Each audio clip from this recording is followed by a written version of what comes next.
All right, so we're recording. Just give me a tick. Hi, I'm Vicky Ann, Director and Founder of Creative Recruiters. Welcome to the Creative Studio Insider Podcast. My special guest this week is Iain Anderson. Iain is the studio managers at Rail Projects Victoria. Hi, Iain. I'm thrilled that you could join me today. Hi, Vicky Ann. Thanks for inviting me along. Great to be here. You're welcome. Now, I'll start where I always do. I love hearing about how you got into the creative industry and what your career journey has been that's led you to this role at Rail Projects Victoria. Okay, well, we've only got 30 minutes, so I'll try and keep it brief. My journey started with an apprenticeship with News Limited. I just did the sums this morning. It was about 30 years ago. So that was a fun time. It was a 4-year apprenticeship in graphic reproduction. Wow. So it was in the days before those Apple Macs started appearing in the corner. But they did, I think maybe in the second or third year, and that's where I sort of got my grounding as a finished art graphic reproduction kind of finished artist and a retoucher. And I imagine things, 30 years ago are completely different to how they are today. What's one of those things that was a game changer for you in your career? Wow. I think the ability to, with the coming into, I said, the Apple Macs and everything like that, which started sort of coming in the early 90s, was then the explosion of those then meant you weren't really tied to the old tried and true way of getting things printed and the reproduction involved, and started exposing you to more people within the industry. So your copywriters, because you're working directly with them, that transfer of information. And so, that exposure to more and more people, art directors and so forth, creative directors, you're no longer just at the end of the caboose, if you like. You're actually all working more tightly together. I'm really interested in the history of the Rail Projects Victoria department and what its purpose is, because there's been so much government spend in infrastructure, particularly in the last 5 years. Tell me a bit about that. Well, it's a kind of a case of be careful what you're good at. When I joined, we were the Melbourne Metro Rail Authority, and we were to deliver one project, which was the Melbourne Metro Rail.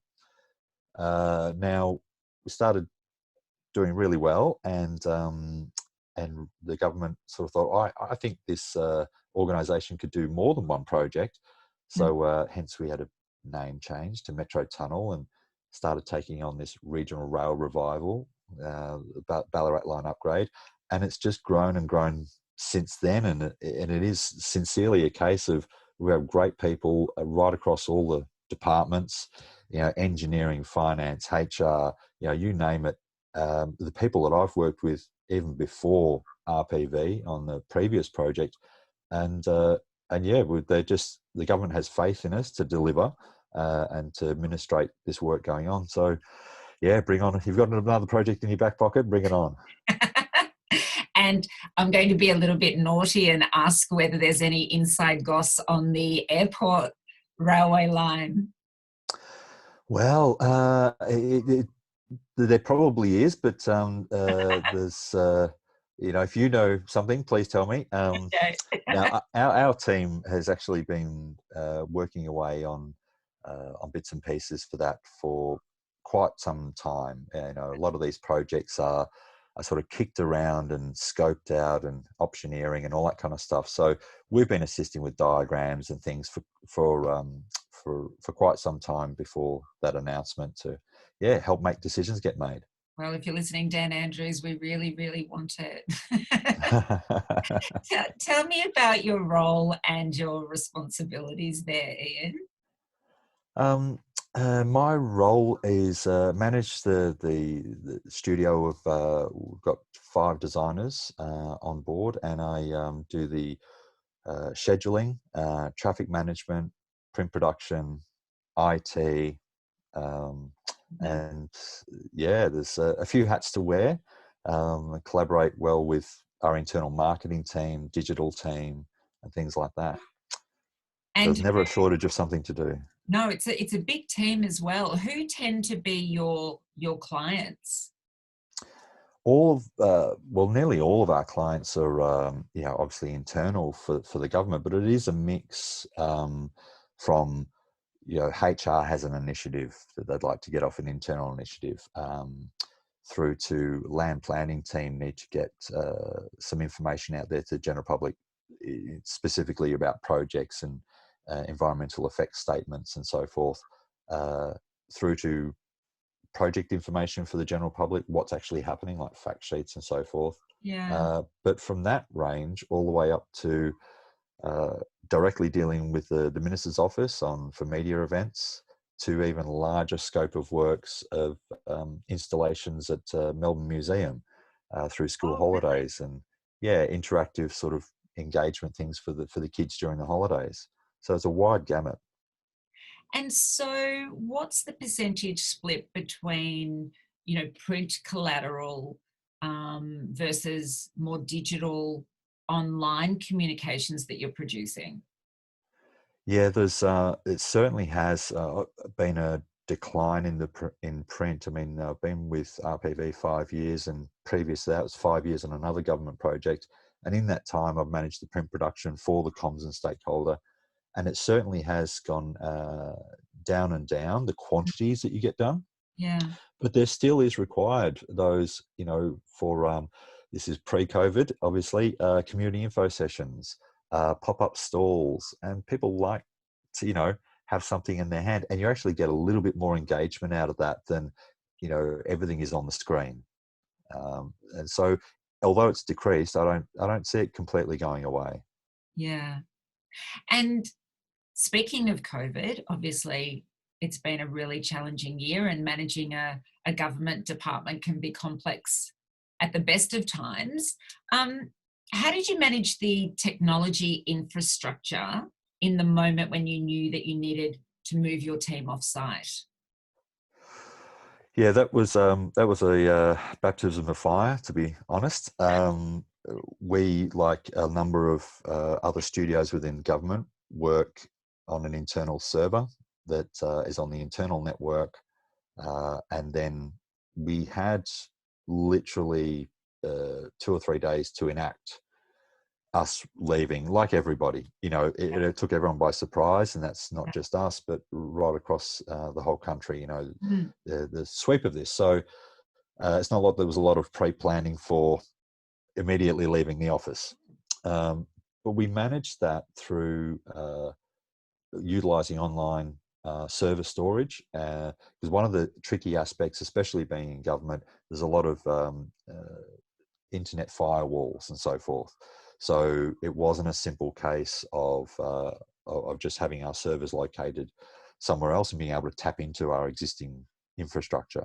We had to completely reinvent how this happened, and which we did really successfully. And like I say, within 2 to 3 days, the whole studio was up and running from home, and off we were back to the races. that's an incredible effort. Were you wearing hats that you'd never worn before? Although I was heavily involved in the IT, I didn't realize the rabbit hole, which is that online server storage and making it work with real. Everyone was, rowing their own boat, and I came up for air every now and again and collaborate with my peers. Questions. What did you do in this scenario? Would you? And they're Yeah. downloading to me. I'm uploading to them, and Mm. together we kind of sorted it out while we kept the wheels moving. Yeah, it was certainly an interesting time. It was an incredible effort across government for all of those reasons. And they certainly did appear to be a lot of collaboration, a lot of sharing of information, lot of testing things that worked and things that didn't work. Were there any ongoing challenges or an ongoing focus for you that and your team that perhaps wasn't there prior to lockdown? Um, I think the biggest one was more on a personal level. Yeah. So the degree to which I think everyone who's been affected through this uh, is that personal connection, and what we didn't have before, when we're all located in a studio together and a few meters from each other. Um, uh, the the discussion, the talk around work would happen kind of freely. We would get together every now and again to look at the schedule of work and divvy it up. Um, but when we went from the office and we're all meeting virtually, I put in place that we have a morning whip every morning. Yeah. Um, Primarily at the start, it was to make sure that we're not losing some valuable work that the minister needs for this, that, and the other, or Mm. there's other bits that need to happen. But it changed its focus more into how's everyone doing, and it continues to today to be a touch point for the designers in the studio to which half the time we talk about what's on the schedule, what's happening that day, and the other time it's just that touch point. Like I say, I think it's really important, especially through that whole lockdown stage 4 period, that there's something reliable that they could all count on, and they knew it was going to happen. There's a bit of stability for everyone. Yeah. And how did you address any issues that really have resulted in that, happy, productive remote studio? Um, well, we just try and make sure, first of all, that the people are okay. There were issues, people learning, schooling from home, learning from home, and all that kind of stuff. And it was certainly challenging for a lot. So we ended up filling some more seats with freelancers to alleviate some of those pressures. The kind of, if you look at it at a production point of view, you're not going to expect people to have the same level as this time last year. They've Mm. got a lot of pressures to deal with in family life and an unknown about what's happening generally. So is to really focus on that, and dealing with it is by getting some more people in, some more support to try and even out that amount of work, because the work keeps going. Yeah. It's not like it's for us anyway, and which is a great fortunate thing about being on infrastructure projects. But yeah, that's how I tried to, as a team, really kind of level it out for everyone, and then look at people's specific circumstances and tailor our approach depending on what Yeah. they need. And earlier you were talking about having to wear the IT hat. What technology did you end up implementing that you didn't have before, and how has that evolved over the past 8 months? Um, well, Dropbox is what has been our go-to right from when we knew we had only a few days to go. One of the team under MTIA came up with that idea that, hey, I think we can use this. And at that time it was, I think. Yeah, But sure. so we all dove into it and went, right, okay. And by hook or by crook, we made it work. We've refined that since. Uh, and it ends up still working well. There's investigation into other methods that we can use, Mm. but for a cost benefit kind of thing, it works out really well for us. So I actually think even if starting to move back into the office, we'll continue to use that kind of method. Is there a plan for you to move the team back into the office in the new year? There are discussions about it at the moment with Dan Andrews saying, public servants, the 25 and the 50% kind Sure. of move after the private sector. Mm. So we're still working through that at the moment. And I think it won't be that moving forward. I don't think it'll be an either or. I really do think from what we've all experienced and how well everyone has adapted to that, Mm. there will be a real good mixture of both moving Mm. forward. Were the projects that you were working on pre-COVID affected during lockdown? The they were in their time frames of delivery, Yeah. like a lot of other industries as well. Is what you had planned. You make new schedules, new plans, and then reassess where you're at. So there wasn't fundamentally any huge changes. Just possibly the scheduling about when that would occur. Mm. You know, we often talk about the challenges during the 8 months, but I think that the more people I speak to, the more I'm hearing that there's a lot of positives that have come out of the pandemic. You know, um, what do you think they are for people like you in these creative service manager roles?